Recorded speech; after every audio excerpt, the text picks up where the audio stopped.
ni Media Langibitiwan. Ito po ang aking natutunan mula sa kwento ni Romulus at Remus.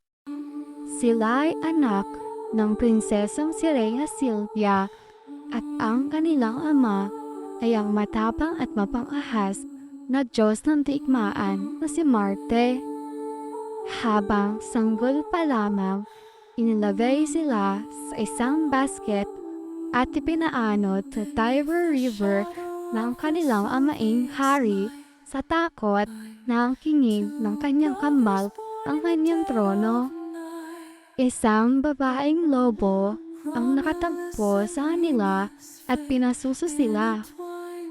Pagkaraan, isang pastol at asawa nito ang umumpon sa kanila at tinalagaan sila at pinalaki bilang mga pastol. Nagbuhat ang dalawang magkapatid na ito mula sa lahi ng prinsipeng Troyano, si Aeneas.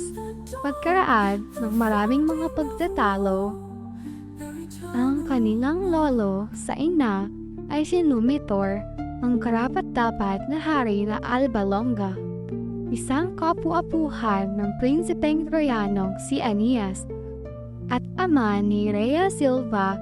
Bago sila ipaglihi, tinanggal ni Aravalius, kapatid na lalaki ni Numitor, si Numitor mula sa kanyang tungkulin bilang hari. Nang ipaalam sa kanila na ang kanilang tunay na katauhan, inaslang nila si Amulius at ibinalik si Numitor sa trono ng Alba Longa at nagpasyang itatag ang isang bagong lungsod para sa kanilang mga sarili. Ayon sa mga mito, si Romulus at Remus ay kambal na nagpatayo ng Roma.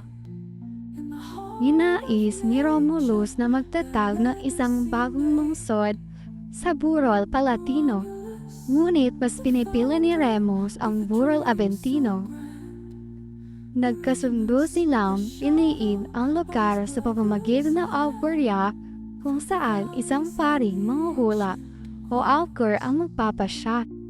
Tila si Romulus ang nakatanggap ng mas mabiyayang mga tanda, subalit ang bawat isa sa kambal ay nag-aangkin ng mga resulta para sa kanya-kanyang pabor.